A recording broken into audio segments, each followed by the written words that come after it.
Ironwood woke up angry. Steel doors slammed, keys rattled, voices bounced off concrete. In the middle of it all, Officer Clint Barrett stepped out of a narrow cell in an orange jumpsuit that did not fit the swagger he used to wear. His shoulders still tried to square up like a cop, but the shackles at his ankles ruined the effect. He joined the line of men shuffling toward the chow hall. Every few feet, someone glanced over. A couple of younger inmates whispered behind their hands. "That is him."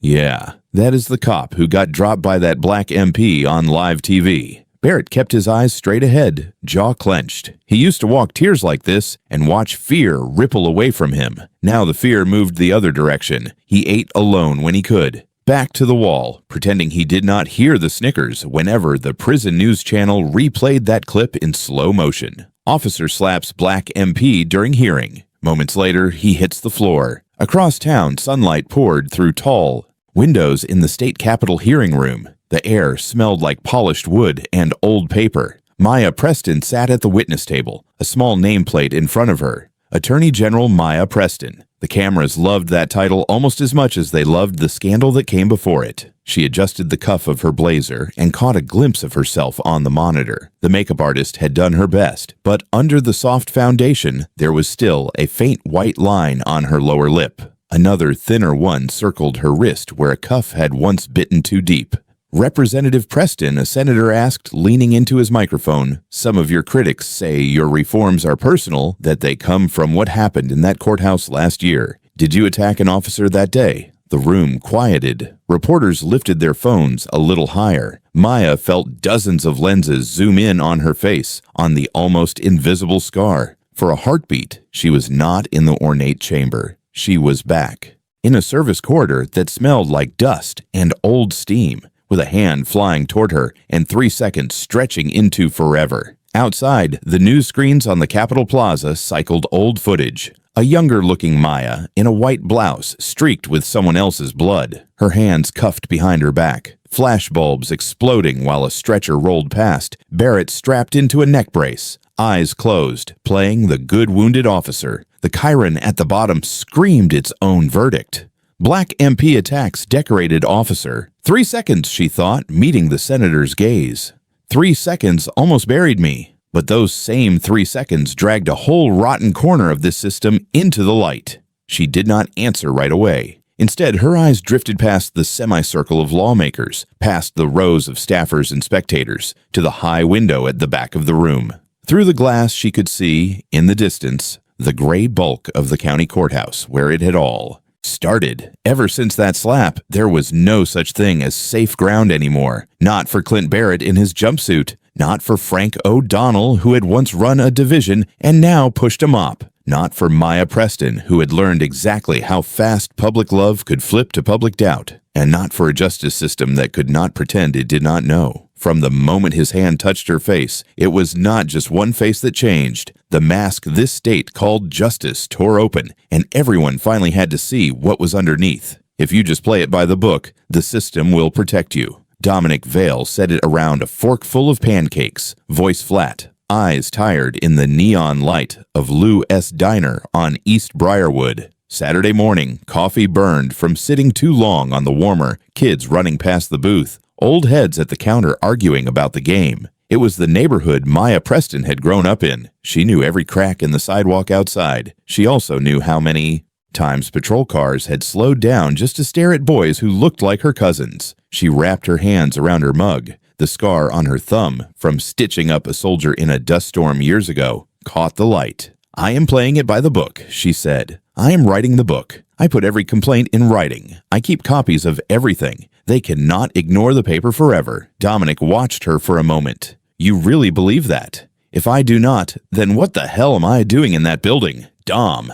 At 42, Maya carried herself like someone who had already survived her worst day. Army combat medic, 2 tours. Middleweight boxing champ in her unit for 3 years running. She had patched up young men who bled all over her hands and begged her to call their mothers. She had stood in front of families in East Briarwood and promised them she would fight for them in the state house. State Representative Maya Preston, the first black woman to hold that seat. The one who introduced bills with words like accountability and use of force. Her faith was not naive. It was stubborn. If we collect the evidence, if we follow the rules, the law has to bend toward the truth. That was the story she told herself, over and over, when the nights got long and the headlines got ugly. Across town, in a dark, paneled bar 3 blocks from Metro Police headquarters, Clint Barrett leaned back on a stool, a beer in his hand, and a story on his lips. 6'4", buzz cut, forearms veined and thick. He looked like the recruiting poster version of a cop. "You see that new lady from Briarwood," he said to the table. "The black one with the speeches. Preston. She thinks she is coming for narcotics." His buddies laughed. One of them mimicked a campaign ad voice. "Cleaning up corruption, standing up to bad cops." Barrett smirked. "I have had complaints stacked higher than my locker since '99. Nothing stuck yet. You know why? Because Frank has my back." Captain Frank O'Donnell, head of narcotics, sat alone later that night in his office, the glow of his computer screen painting his heavy features blue. On the wall, framed commendations. On the monitor, charts that said crime down, seizures up, federal grant dollars flowing. Keep the numbers pretty, he thought. Keep the headlines calm. Politicians shout for a few months, then they move on to something else. They always do. A week later, in the marble hallway outside courtroom 4B, a retired judge with a cane and a soft voice stopped Maya as she hurried past. "Representative Preston," he said, "you are making waves." "Trying to," she answered, smiling. He leaned closer. "Do not trust the cameras too much, or the procedures. Cops learn which corners the lenses do not see long before you ever get the floor plan." She laughed it off gently. "I have the press. I have files. I have formal complaints. They can scare witnesses, but they cannot erase everything." He gave her a look that stayed with her long after he shuffled away. That night in her office, alone, she stood in front of the mirror. She straightened her navy blazer, practiced answers to hostile questions, softened her voice here, lowered it there, tried out smiles that looked calm instead of furious, because her real fear was not dying. Death she had looked in the eye plenty of times. What kept her up was the idea that one bad angle, one edited clip, would turn her from the serious black woman fighting for her district into the angry black woman the internet loves to tear apart. Unstable, divisive, violent. The morning the corruption hearing began, she took a seat in the front row of the public gallery. The courtroom smelled like floor wax and old wood. Cameras perched on tripods at the back. Reporters filled notebooks. Maya scanned the room. The jury box. The defense table where 3 narcotics detectives sat in suits that did not quite hide their swagger. The witness stand, empty for now, where Leo Perkins would soon sit. Her gaze landed last on the far wall. Officer Clint Barrett stood there with his arms crossed, eyes fixed on the doorway where witnesses entered. He did not look like security. He looked like a landlord watching his property. They cannot do anything too wild in here, she told herself. Under oath, under cameras, under a judge. Barrett shifted his weight just enough that Leo, waiting near the door, caught his stare and looked down at his shoes. For the first time that day, a small, unwelcome thought edged into Maya Preston's mind. What if the only people the system really protects are the ones who already know how to bend it? Leo Perkins was already sweating by the time the defense got to him. He sat in the witness box, one hand gripping the rail so tight his knuckles had gone white. The other twisted a cheap plastic bracelet around his wrist over and over. His eyes kept drifting away from the lawyer in front of him to the far wall, where Officer Clint Barrett stood like a statue in uniform. Every time Leo looked, Barrett slowly shifted his weight, fingers brushing the leather of his duty belt as if by habit. It was a small movement, but it landed like a threat. "Mr. Perkins," the defense attorney said, "you testified on direct that you saw Detective Ruiz place a plastic bag in the trunk of that Impala, correct?" Leo swallowed. His gaze slid back to Barrett. I mean, that is what I said, yeah. And you are sure you saw that? With your own eyes?" Leo hesitated. The courtroom seemed to lean in. Reporter pens stopped scratching. Somewhere behind him, Maya felt her ribs tighten. "Answer the question, Mr. Perkins," the judge prompted. Leo's eyes found Barrett again. Barrett did not move, did not smile, did not frown. He simply tilted his chin the slightest bit, a look Leo knew from a dozen street corners. I do not recall exactly," Leo stammered. "I was nervous. It was dark. I do not want to say something that is not accurate. A murmur rolled through the gallery. The defense attorney smiled like she had just watched a card flip in her favor. Maya felt heat crawl up her neck. The truth was there, sitting in that box, choking on fear in real time, and there was not a rule in the book that could pry it out of him. Representative Preston, the judge said sharply, "Sit down or you will be removed." She had not realized she was halfway out of her seat. Maya lowered herself back onto the bench, forcing her hands to unclench. It felt like watching someone strangled through glass. After another few questions designed to muddy the water, the judge finally rapped his gavel. "We will take a 15-minute recess. Court is in recess." The room exploded into noise. Lawyers leaned over briefcases. Jurors shuffled out. A couple of reporters made a beeline for the door to call their desks. Leo was led away, shoulders hunched, never once looking back toward Maya. She stayed seated until most of the crowd had thinned. Her phone buzzed with texts from Sarah about cameras waiting outside, but the thought of flashing lights and shouted questions made her stomach turn. She needed air and a quiet place to think. When she finally stood, Barrett was already moving. He peeled himself from the wall and stepped into the aisle, planting his body directly in front of the little swinging gate that separated the gallery from the well of the court. "Going somewhere, Madam Representative?" he asked, voice low and syrupy. "Excuse me, officer," Maya said, keeping her tone cool. "I need to get out." "Trial is not over," he replied, leaning an elbow on the wooden gate like it was his front porch. "I figured you would want to stick around, watch your little witch hunt fall apart." A couple of clerks, still gathering files, glanced over, then quickly pretended not to listen. Up on the bench, Justice Crow was already flipping through his notes, not looking at them at all. "Step aside, Officer Barrett," Maya said quietly. "You are obstructing an elected official." "I am securing the courtroom," he shot back. "Just doing my job." "Something you people in suits would not know much about."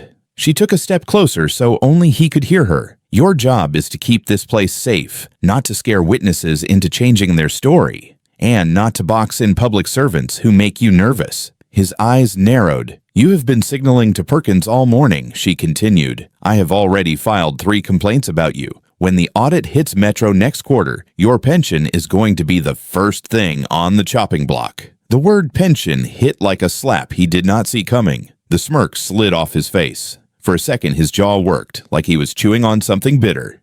"You listen to me," he started, voice dropping into a growl. "Let her through, officer," the judge called down lazily, without looking up. The muscles in Barrett's neck flexed. He held her gaze a beat longer, trying to force even the smallest flinch. Maya did not oblige. Finally, he flicked the latch open. The gate swung harder than it needed to, whistling. Past her hip. She sidestepped it and walked by him, catching the sour mix of coffee and resentment on his breath. Out in the main corridor, she could already hear the whine of camera equipment and the distant buzz of a crowd gathering by the front steps. The idea of walking straight into that storm, with Leo's collapse still replaying in her head, made her chest feel tight. She veered left instead, toward a heavy steel door marked Service Corridor. Staff only. It was the passage judges used when they wanted to dodge the press, the shortcut she had memorized back when she was just a kid sitting outside courtrooms, waiting for cousins to be arraigned. The door groaned as she pushed it open. It swung shut behind her with a deep, final clank, followed by the distinct click of the automatic lock catching. Suddenly, the sounds of the courthouse were muffled, replaced by the hum of old fluorescent lights and the hiss of pipes running overhead. The corridor was narrow and poorly painted. Scuffed carts pushed up against one side, a mop bucket forgotten in a corner. Neon strips flickered, making the shadows jump. Maya's footsteps echoed against the concrete. She slipped her phone out of her blazer, thumb tapping quickly through menus until the discreet red light of the voice recorder glowed at the top of the screen. She tucked it back into her pocket, the shape of it pressing reassuringly against her thigh. "They can talk slick," she told herself. "They can crowd you, but they will not lay hands on you in a courthouse." Behind her, the door opened again.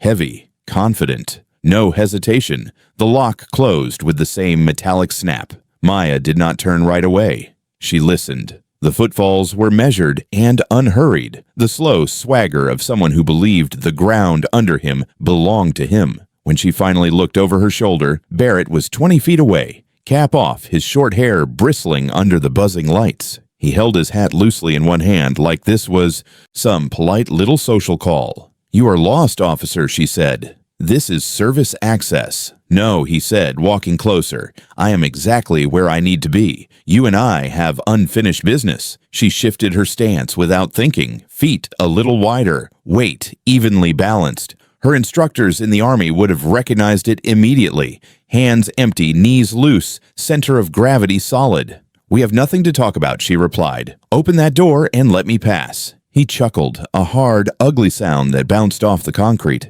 "You do not get to walk into my house and threaten my paycheck, sweetheart," he said. "Out there, you are Madam Representative. Back here, you are just another mouth that needs to shut up." He kept coming until he was a few feet away, close enough that she could smell the stale coffee on his breath and the faint metallic tang of gun oil. "You think you can run your mouth about audits and pensions, get my guys indicted, and then what, go home to your nice little district office? Like you did something brave. You intimidated a witness," she said. "On the record. In plain view.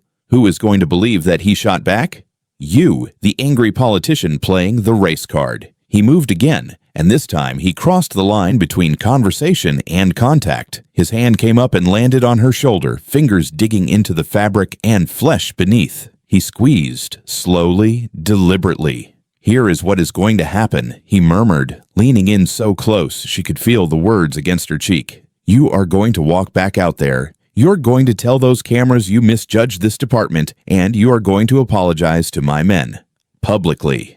Her heart picked up speed, but her voice stayed level. "Remove your hand now." Or what he asked. "You going to legislate me to death?" The grip tightened. Pain shot down her arm. For a brief, flickering second, a younger version of herself flashed through her mind, standing in this same building in borrowed clothes, while a public defender mumbled through a plea for a cousin. Back then, she had been just another poor black girl in the seats, told to sit down and be grateful. Not anymore. Maya lifted her eyes to his. All the anger she had swallowed for years lined up behind them. She was not a kid from East Briarwood being lectured by a cop. She was an elected black woman being manhandled in the shadows of a courthouse she helped fund. "I'm going to say this once," she said softly. "Remove your hand." For a moment, something almost like calculation flickered across his face. He could step back. He could walk away. He could let this be a bad conversation instead of a crime. Then the thought of his pension, of audits and headlines, and the possibility that this black woman might actually cost him his comfortable exit package flared hotter than his judgment. "No one talks about my pension," he muttered under his breath. His fingers clamped down, yanking her toward him. His other arm started to move, shoulder, rolling, weight shifting the way she had seen 100 fighters do in the ring and 100 angry men do in alleys. Maya's body reacted before her mind caught up. Her knees bent, her center dropped, chin tucking just enough to protect the soft parts, the old boxing drills firing to life in muscles that had never really forgotten. There was a split second of suspended silence in the dingy hallway. 2 lives, 2 careers, 2 versions of justice balanced on the edge of a choice. Then a sharp, vicious sound cracked through the air. It echoed off the concrete and steel, louder than seemed possible in such a narrow space. A sound of skin on skin, of rage made contact. And with that single violent note, it was not just the stale air in the service corridor that split open, but the whole comforting illusion that a courthouse was a place where lines like that could never be crossed. For a heartbeat, after the crack of sound in the service corridor, everything went quiet. Then time snapped.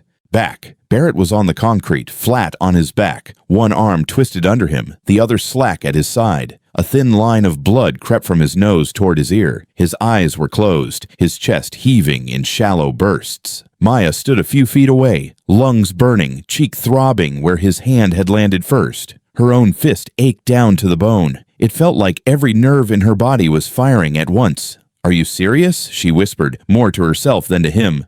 She took one step back, then another. Her mind scrambled to line up the facts in order, the way she would on the house floor. He followed me. He grabbed me. He hit me first. I defended myself. Simple, logical, clean. The door at the end of the corridor banged open. "Officer down," somebody shouted. Boots thundered against concrete. 2 uniformed officers rounded the corner, eyes going straight to Barrett on the floor. One dropped to his knees beside him. The other yanked his radio off his shoulder. "I got Barrett in the service hall," the standing officer barked. "He is out. Need medical now." Possible head trauma. Both of them looked at Maya then. Not like a witness, like a problem. "What did you do?" one demanded. "He assaulted me," she fired back. "He put his hands on me, and then he slapped me." I defended myself. The officer was already moving toward her, hand going to his cuffs. "Turn around." "You are not listening," she snapped. "I am State Representative Maya Preston. He followed me back here and put his hands on me. I am the complainant in this situation." The officer hesitated for half a second, just long enough for the door to crash open again. Captain Frank O'Donnell strode in, tie loosened, face flushed from moving faster than he usually did. His eyes flicked from Barrett on the floor to Maya standing upright, then back again. She saw the decision harden in his gaze. "What the hell happened?" he barked. She told him, words clipped, ordered, trained. "He cornered me, grabbed me, struck me." I defended myself in fear for my safety. O'Donnell did not wait for the end. "Cuff her," he said. "You should be cuffing him," Maya snapped. "You have a duty to investigate before you make an arrest." "I saw enough," O'Donnell said. "My officer is down. You are still standing. That is all the probable cause I need." "Turn around." One of the younger officers looked uneasy. "Captain, maybe we should at least get a statement." O'Donnell cut him off with a look. "In this building, lady, your title does not mean shit," he told Maya. "You put hands on a cop, you go in cuffs like anybody else." She felt the cold metal close around her wrists, biting into the same flesh that had worn military-issued gloves and held bleeding soldiers together. The irony twisted in her gut. "I have legislative immunity for actions taken in the course of my duties," she said, forcing her voice to stay steady. "You are opening yourself up to an entirely different level of lawsuit, Captain." "You can file whatever paperwork makes you feel better," he replied. After booking, Barrett groaned on the floor. O'Donnell crouched beside him, a hand on his shoulder. "You hang in there, Clint. We got you." Barrett blinked, playing disoriented. She just snapped, Cap," he mumbled. "I was just trying to talk to her, and she sucker punched me."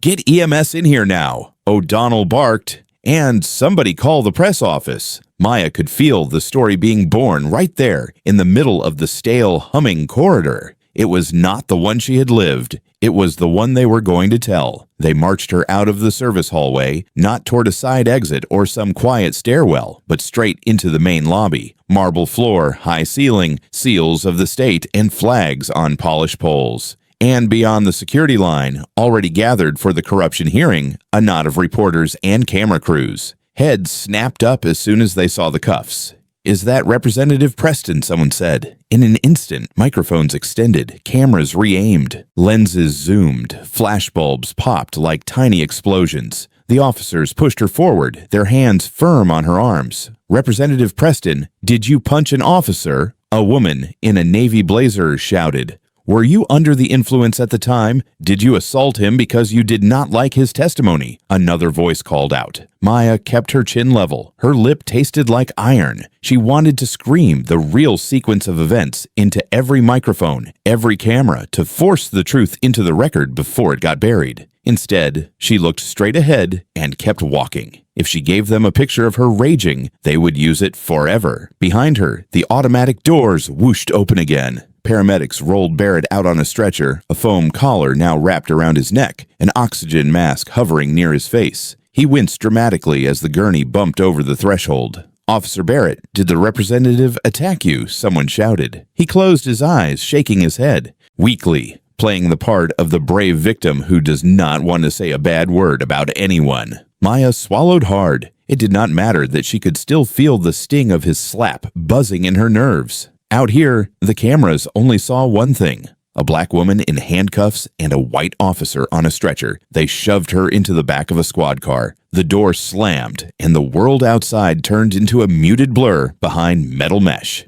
She could see the reporters turning to talk to O'Donnell, his hands spread in a gesture of regretful authority as he leaned toward a microphone. "We expect better from our elected officials," he was saying, lips moving in a practiced rhythm. "Our officers put their lives on the line every day. To be attacked in the halls of justice," the engine started. The car pulled away. For the first time since Barrett had grabbed her in the corridor, fear settled in her chest in a different way. Not fear of pain or even prison. Fear of losing the story, of having the next 30 years of her name defined by a lie shouted louder and longer than she could answer. At Central Booking, they took her blazer, her belt, her shoes. The room smelled like bleach, failing to cover old sweat and mildew. A matron in a faded uniform snapped on gloves and patted her down with bored efficiency. "Empty your pockets." "My phone," Maya said. "I need to call my attorney." "You will get a chance to make one call," the matron replied. "Phone stays out here." The little rectangle of glass and circuits that held the recording of everything that had just happened disappeared into a gray plastic bin with her watch and earrings. With it went her last concrete link to the outside world, just as the outside world started feeding on her name. They led her down a short hallway to a holding cell. Inside, a handful of women looked up as she stepped in. One, in a faded hoodie and county-issue socks, squinted. "You that lady from TV," she said slowly. "The one always talking about cops." Maya did not answer. She sat on the metal bench, the chill seeping through her thin blouse, and stared at the opposite wall. The fluorescent light buzzed overhead. Somewhere down the corridor, someone was crying. Time went elastic. Minutes stretched. Footsteps came and went. She imagined screens lighting up across the state, pushing out alerts. Breaking news. Black lawmaker assaults decorated officer during hearing. She pictured her mother in East Briarwood, sitting at the kitchen table with the little television on the counter, coffee going cold in her hand, as Maya S. mug shot flashed on screen. The door buzzed and clanked open. "Lawyer," the guard grunted. Dominic Vale stepped in. Tie loosened, hair a mess, briefcase in one hand and a tablet in the other. For a second his face softened at the sight of her without her blazer, wrists still red from the cuffs. Then he exhaled and sank onto the bench beside her. "You okay?" he asked. "Not really," she answered. He handed her the tablet. On the screen, a social media feed raced upward, thousands of comments blurring together. At the top, a bright trending banner read, "Ford Preston punched a cop." Beneath it, a news chyron screamed, "Black MP assaults decorated officer during hearing." The still image they had chosen was her being marched through the courthouse lobby, mouth set, hands cuffed, Barrett S. stretcher in the background. "They work fast," she said quietly. "Out there," Dominic said, nodding toward the concrete wall as if it were a window. "They have already tried you and convicted you." He turned to look at her, eyes steady. "In here, we have to figure out how to start this trial over from scratch." The attorney room at Central Booking was small and beige and smelled like old paper and bad coffee. A steel table bolted to the floor, 2 plastic chairs, a camera bubble in the corner pretending not to listen. Dominic had his tie off now, stuffed in his pocket, sleeves rolled to his forearms. He had a yellow legal pad in front of him, but no notes written. Just a single photocopied sheet laid in the center of the table. "This is what they want," he said. Maya sat across from him in her white blouse. Blazer gone, hair pulled back with a rubber band one of the deputies had grudgingly given her. The fluorescent lights made the circles under her eyes look darker. "What is it?" she asked. He tapped the paper. "Plea deal. You plead guilty to simple battery. No jail time, probation, anger management, blah, blah. You resign your seat and promise not to seek office again. In return, they drop the felony charges. No aggravated assault, no assault on an officer, no obstruction, no looking down the barrel of 15 to 20 if they get a friendly jury. 15 to 20. The number hung in the air like a smell. "They cannot get that," she said, but her voice did not land as firmly as she wanted. "I have no record. I served. He cut her off, not unkindly. "They have a dozen cops ready to swear you snapped. They have video of you in cuffs. Him on a stretcher. They will drag every time you raised your voice in a hearing into that courtroom and call it a pattern of instability. They will go through your taxes, your emails, your mother's mortgage. They will paint you as a liar and a bully who hates cops. You know that." Maya leaned back, feeling the steel of the chair press between her shoulder blades. For the first time, she let herself see it the way a stranger might. Black woman, angry subject, officer hurt, neck brace. "If I take the deal," she said quietly, "I admit to something I did not do. I give them my seat. I leave my district with—" What a backbencher who will not cross the union. My mother watches that on TV. She has to live with everybody looking at her like she raised a criminal. "If you do not take it, and we lose," Dominic replied, "she watches you go to prison. East Briarwood loses you completely. That is the calculation. She closed her eyes. She pictured her mother at the kitchen table, hands wrapped around that chipped mug. She pictured the church ladies who stopped her in the grocery store to say they were proud of her. The kids who asked for selfies on the sidewalk because she was the first person from their block to ever make it to the State House. They built me up to make this fall hurt more, she murmured. Dominic did not argue. He just watched her, jaw tight. That night in the cell, the machine's teeth got louder. The holding tank was lit by buzzing neon that never fully dimmed. Metal clanged somewhere every few minutes, doors closing, boots on grates. A television bolted high in a corner played an endless loop of whatever channel the guards preferred. Every so often, Maya heard her own last name drift down the hallway, detached from her, like it belonged to a character in someone else's script. Preston, alleged attack. Sources say, on the bunk across from hers, an older black woman with gray, threaded through her braids, watched her with a kind of tired sympathy. They always do that to y'all, she said finally. To who? Maya asked.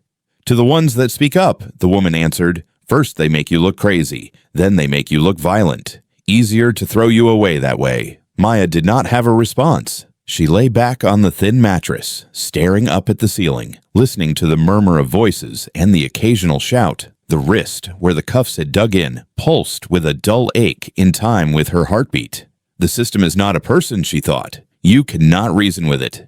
It is a machine. And right now, every gear is turning in one direction. Somewhere between that thought and the next, a different memory surfaced. A budget committee meeting 3 months earlier. A presentation with too many slides. A young white guy in a blue blazer explaining a line item like it was a miracle. Vanguard Safe Tech, he had said. Cloud-based fire safety. Madam Representative. Integrated optical and audio sensors. Full building coverage. Tamper-proof. Redundant. Storage. She sat up slowly. They turned the cameras off. She whispered to herself. But did they turn the fire system off? The next time Dominic came in, dark circles under his eyes and his shirt wrinkled from sleeping in it, she did not wait for him to sit. The service corridor, she said. The smoke detectors. That contract I approved. Do you remember the name Vanguard Safe Tech? He blinked, then frowned. Yeah, smart alarms or something. They are not just alarms, she said, leaning forward. They use optical sensors for heat, and there is an audio channel. They record to an off-site cloud to prevent tampering. It was the big selling point. I fought to get it in the budget. He stared at her, the slow light of understanding starting to rise. Are you telling me there is a chance that Hallway heard everything cameras in that wing were conveniently down for maintenance? She said. But fire safety does not get turned off for anyone. If the system was online, it logged video and sound. All of it. He scrubbed a hand over his face. Okay, say the data is there. It is a private vendor. They will not just hand it over to some defense attorney. I can file a motion, but by the time a judge even looks at it, she shook her head. That is the problem. They auto-purge recordings every 24 hours unless an incident flag locks the file for review. I remember arguing we should pay extra to extend it to 72 and getting shot down. He checked his watch. It was just after 2 in the afternoon. How long ago did this happen around 1, she said. We have less than a day before the system wipes it like nothing ever happened. They both fell silent. Dominic was the first to move. He flipped open his phone, thumb flying across the screen. We need someone inside Vanguard, a tech, a sysadmin, someone who can, I am not saying hack, but jostle the system. Sarah, Maya blurted. Sarah's brother. He works in back end for them. She made that joke about how her student loans pay for fire. Codes. Dominic raised an eyebrow. That might have been useful information 8 hours ago. I did not know I would need a fire alarm to testify for me. She shot back. He blew out a breath that was almost a laugh, but not quite. Okay, we do not hack anything. We do not alter anything. What we do is have your guy trigger a diagnostic review on that segment of the building. That flags the file as potentially corrupted, so it cannot be auto-deleted until an engineer signs off on it. Locks it in place, she said. Buys us time to get a court order. He nodded slowly. We are about to beat them with their own safety policy. For the first time since the corridor, she felt something flicker under the fear that was not anger. Hope, small and sharp. But the machine did not stop just because they had found one lever. That afternoon, the door to her cell opened again. This time, it was not Dominic standing there, but Captain Frank O'Donnell, flanked by a deputy. He held a manila folder in one hand. "Representative Preston," he said, almost cordial. "Mind if we have a little chat?" She stayed sitting on the bench. "If you want a statement, you can go through my attorney."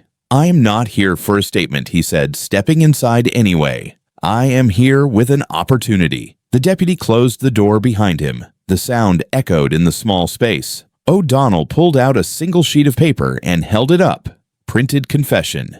"Your lawyer has seen a version of this. You sign. You go home tonight."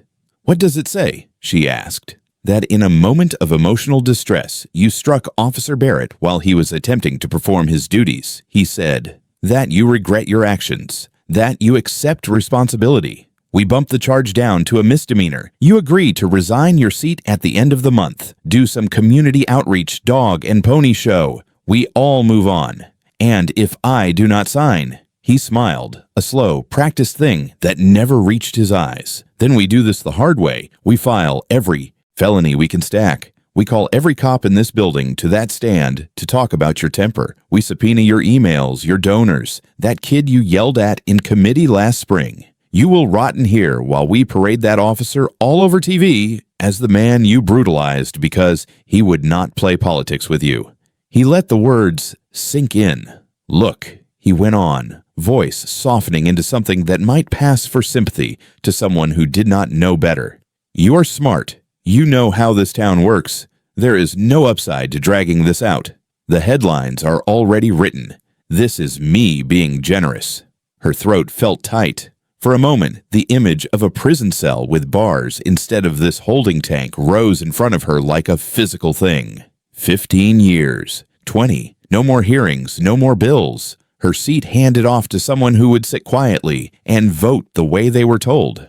"I just want to go home," she heard herself say, and it was the most honest sentence she had spoken to him. "There it is," he murmured, almost kindly.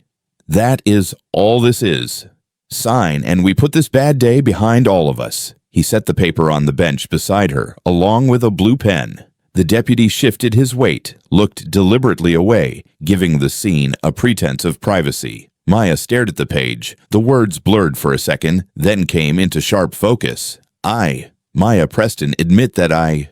Her hand trembled as she picked up the pen. That part was not an act. Every scenario Dominic had laid out played in her head on fast forward. The risk. The odds, the fact that the machine rarely broke for people who looked like her. She could hear her mother's voice from years ago when she had announced she was running for office. "Just do not let them make a fool out of you, baby. Do not let them write your story for you." Maya lowered the pen to the signature line. The room seemed to hold its breath. She could feel O'Donnell watching her, feel his satisfaction swell as the ink touched paper. Her hand moved, not to spell her name, but to draw a looping, careful word that looked, at a glance, like any other messy signature. Vanguard. She put the pen down and looked up at him, her eyes suddenly clear. "If you think I am dumb enough to sign my life away on a piece of paper you brought into a cell," she said, "you have never actually watched those hearings you hate so much. You would know by now I never put ink on anything I cannot use later." O'Donnell frowned, reaching for the page. His brow furrowed as he tried to read the swirl of letters. "What did you write?" he demanded. "Just a reminder," she said softly, "that this building was not the only thing listening when your boy put his hands on me. Dominic's war room was really a borrowed conference space above a bail bonds office. Empty pizza box on one end of the table, 3 laptops on the other, cables snaking across cheap laminate. Sarah Nguyen sat in the middle of the mess, headset on, fingers flying. On her screen, a Bobardise. Schematic of the courthouse blinked, little icons marking every Vanguard SafeTech sensor. "He is in," she said, meaning her brother. He pulled the logs for the service corridor. The system flagged a heat spike around 1 p.m. "There is a file." "Show me," Dominic said. For a second, the screen went black. Then a grainy image appeared, white and gray shapes in a long rectangle of hallway. 2 blobs of heat, one larger, one smaller, moving in jerky, ghost-like motion. "That is it," Sarah said. "Thermal only." Dominic leaned closer. You cannot even see faces. All a jury is going to hear is big blob hit small blob and argue about who moved first. Sarah chewed her lip, eyes scanning a column of tiny icons on the side of the screen. Wait, there is more than one channel on this sensor. Thermal, optical offline, but there is an A tag. A die for audio. Audio, Dominic repeated. You did not mention audio. The mics are for explosions and gas leaks, she said. Nobody thought about them recording. People. She clicked. The speakers in the room hissed, then settled. Suddenly, the thin, echoing sound of the service corridor filled the air. Footsteps. A hum of pipes. Then Barrett's voice, unmistakable even through distortion. You think you can walk into my house and threaten my men? Maya's reply, tight and controlled. Remove your hand now. Make me. A sharp crack. Wet. Ugly. Dominic flinched even though he knew it was coming. That is for the disrespect, Barrett snarled, the words scraping against the walls. Now get on your knees. Sarah's eyes widened. Dominic's palm came down hard on the table. That is not just assault, he said. That is sexual intimidation. He did not just shoot himself in the foot. He lit his whole damn career on fire. He checked his phone. A news alert glowed on the lock screen. Captain O'Donnell to address media at 8 p.m. Of course, Dominic muttered. He is going to bless the lie in prime time. So we drop this now, Sarah said. Leak the audio. Blow up the press conference before it starts. No, Dominic said. And there was a cruel, tired satisfaction in his voice. We let them walk right into it. Let them lay out their story on live TV. Let them swear up and down, she snapped for no reason. Then we let the building talk. Sarah stared at him, then nodded slowly. She made 3 copies of the file. One went out encrypted to the Attorney General's office, one to Dominic's private server. The third onto a small black thumb drive she slipped into her pocket, fingers lingering on it like a talisman. By 8 o'clock, the press briefing room at the Justice Center was packed. Rows of cameras faced a podium with the city seal. Reporters murmured, checking their phones, rehearsing their stand-ups about a fallen lawmaker and a wounded hero. Captain Frank O'Donnell stepped up first, suit pressed, expression grave. To his right, Barrett sat in a chair, neck brace on, arm in a sling, eyes downcast. To his left, flanked by 2 officers, stood Maya Preston, wrists cuffed in front of her. Thank you all for coming, O'Donnell began. Today is a hard day for this department. One of our own was attacked in the line of duty by someone who should have known better. He told the story clean and upside down. A heated conversation, an officer attempting to de-escalate, a representative who lost control and struck him without provocation. We believe in accountability for everyone, he said, and Representative Preston understands that. She has signed a statement taking responsibility. She has agreed to read it now. He turned, holding out the paper Maya had signed in her cell. The room fell into a hush. The cameras zoomed in on her face, searching for cracks. Maya stepped up to the microphone. The cuffs clinked against the wood. For a second, she let the silence stretch, long enough for people at home to lean toward their screens. Captain O'Donnell says I signed a confession. She said, I did sign something, but I did not sign my name. A ripple of confusion moved through the crowd. I signed the name of the company that heard everything you just lied about, she continued. Vanguard SafeTech. The people who wired your fancy new fire system. The one you forgot does not sleep when you turn your cameras off. In the back of the room, leaning against the wall like he belonged there, Dominic tapped a command on his tablet. The big screens behind the podium, usually reserved for crime maps, flickered, then switched. The thermal footage appeared. Gray corridor, 2 white shapes. Reporters turned, some half standing to see. What is this? O'Donnell snapped, spinning around. Turn that off. This is an unauthorized, an echoing hallway filled the speakers. You think you can walk into my house and threaten my men. Remove your hand now. Make me. Crack. That is for the disrespect. Now get on your knees. The words dropped like bricks. No camera angle could soft focus. The meaning. The room reacted in one collective intake of breath. Every lens, every phone, every pair of eyes swung from Maya to Barrett. His face went white under the bruising. He lurched to his feet before remembering the brace, one hand flying to his neck as if to hold the lie in place. It is AI, he shouted, voice cracking. It is fake. They doctored that. Dominic walked down the aisle, holding his phone up almost casually. Raw file with a cloud timestamp from Vanguard servers, he said. Just hit every newsroom in this city and the Attorney General's inbox. Try calling that fake under oath. The officers on either side of Maya shifted uneasily. One of them, a young sergeant with a buzz cut and a face not yet hardened, held the key to her cuffs. Maya turned to him, voice low enough that only a few nearby mics picked it up, but the cameras caught every word. "Sergeant," she said, "you are holding the wrong person. You just heard what he did in a courthouse hallway. Tonight you decide which side of this you're on." For a moment, he looked like a kid who had wandered onto the wrong stage. His gaze darted to O'Donnell, who was yelling at the AV techs, to Barrett, still babbling about deepfakes, to the screens looping his own words back at him. Then he made a choice. The key turned. The cuffs fell open with a small, clear click that cut through the noise like its own kind of verdict. Maya stepped forward, rubbing her wrists, no longer contained. Behind her, the building kept talking, replaying the truth they had all tried so hard to bury. For a moment after the audio finished, nobody in the press room moved. Then the doors at the back swung open and motion snapped back into the scene. State troopers in gray uniforms and a team from the Attorney General's office poured in, badges already in their hands. One trooper stepped up to the podium where Frank O'Donnell still stood, blinking under the lights. "Captain Frank O'Donnell," the trooper said, "you are under arrest for conspiracy, obstruction of justice, and unlawful detention." The cameras caught it all as the man who had lectured the city about law and order turned, confused, and then went rigid when cold steel closed around his wrists at the very podium he had used to sell his version of the truth. "This is a mistake," O'Donnell sputtered. "I run this building."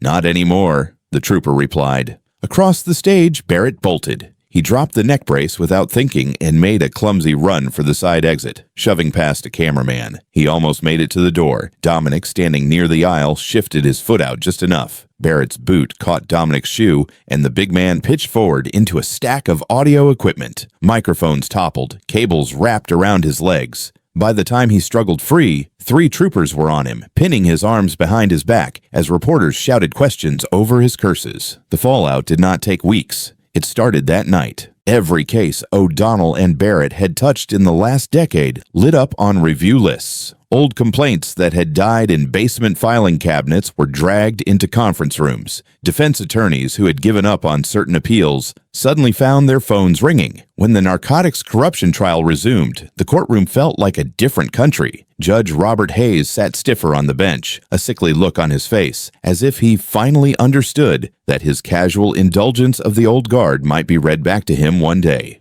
Leo Perkins took the stand again. This time, when he raised his right hand, his palm barely shook. "Mr. Perkins," the prosecutor said, "can you tell the jury what you saw that night outside the Impala?" Leo looked at the empty spot on the wall where Barrett used to stand. He took a slow breath. "I saw Detective Ruiz put the bag in the trunk," he said. "And I saw Officer Barrett tell me that if I ever said that out loud, he would make sure my mama never saw me." Again, no one looked at the defense table. There was not much left to say. A week later, in a different courtroom on a different floor, Barrett sat at the defense table for his own bail hearing. The new judge, Helena Vance, had been brought in from another county, a woman with sharp eyes and a voice that gave nothing away. His lawyer talked about his years on the force, commendations, leadership. He said words like dedicated and pillar of the community. When he finished, Justice Vance turned to the gallery. "The court has been informed that the victim in this matter, Attorney General Preston, wishes to be heard," she said.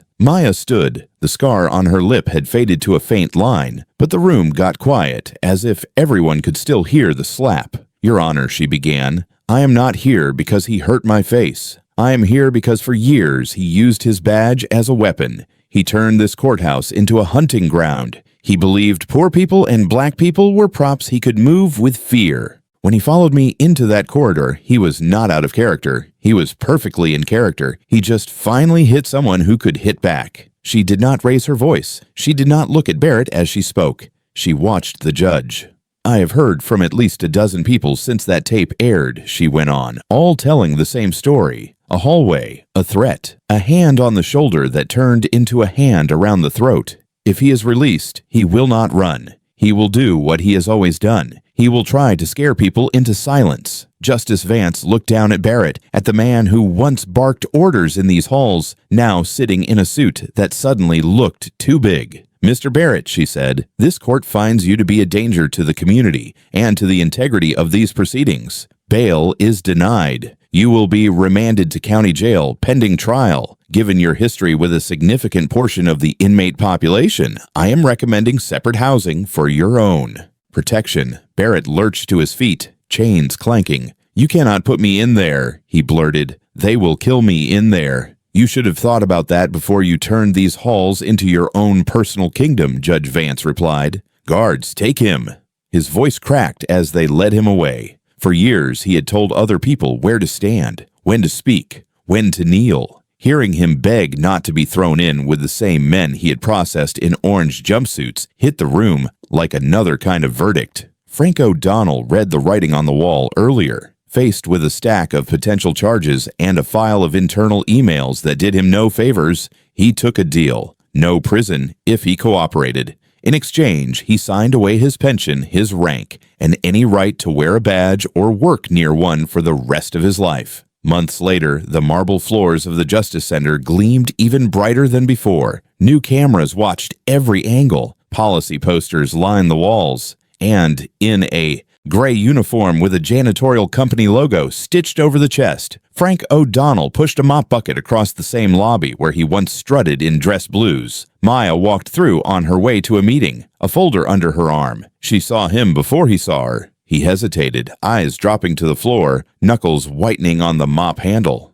"Afternoon, Frank," she said, not breaking stride. He mumbled something that never formed into words and kept scrubbing. As for Barrett, the final price came with a number stapled to it. 15 years, the judge said at sentencing, for assault, civil rights violations, and abuse of authority. He was shipped to Ironwood Correctional, the same prison he used to joke about sending people to so they could get some humility. In Ironwood, he worked in the laundry, feeding sheets into industrial machines under the watch of guards half his age. They called him by his last name only, the way he used to address his own prisoners. In the common room, television sometimes ran old news packages about the case that brought him there. Every now and then, some joker would pull up the clip on a contraband phone, that grainy moment when an officer slapped a black MP and hit the floor seconds later. The men laughed, but no one laid a hand on him, not because they liked him, because there were rules now, and cameras, and consequences,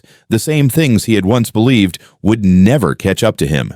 For the first time in his career, Clint Barrett's survival depended not on how much fear he could command, but on how much mercy other people chose to show.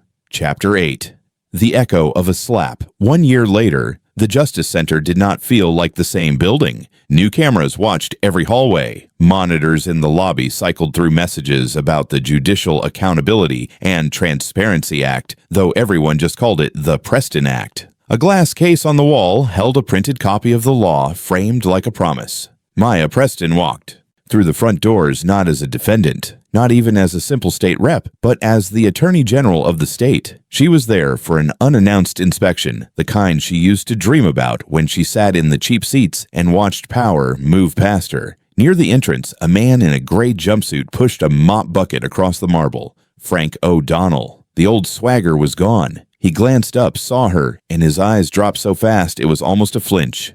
"Afternoon, Frank," Maya said. He nodded at the floor and kept mopping. It was not triumph, she felt, more like a strange, quiet symmetry. The man who once decided which complaints lived or died now scrubbed footprints off the floor. Later, in her office, an email from District Attorney Dominic Vale slid into her inbox. Attached was a report on Clint Barrett. Laundry detail at Ironwood. No union, no pension, wife gone. House reclaimed by the bank. The same machine he once fed had finally chewed him up. Maya read it and only sighed. He was not a monster from nowhere. He was what the system rewarded for a very long time. Her phone buzzed again. This time it was a text from an unknown number. Got in. Starting law school in the fall. Thank you for not walking away that day.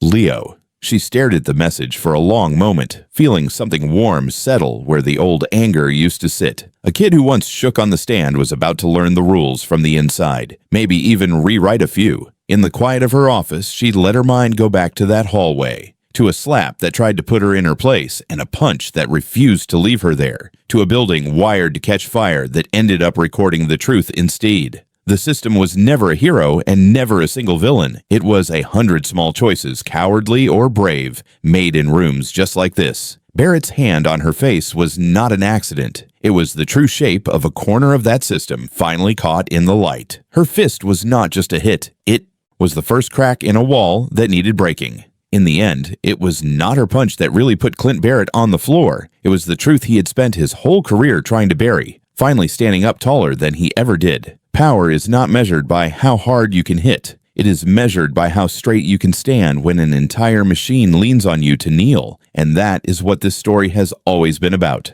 Not just a black MP and a white officer, not just one courthouse or one scandal, but every person who has ever felt a boot on their neck and still chose not to bow. If this story of justice hitting back spoke to you, do not let it end here. Share it with someone who needs to be reminded that bullies do not always get the last word. Hit like, leave a comment, and subscribe so you will be here the next time we peel back the mask and see what power really looks like when the cameras do not blink.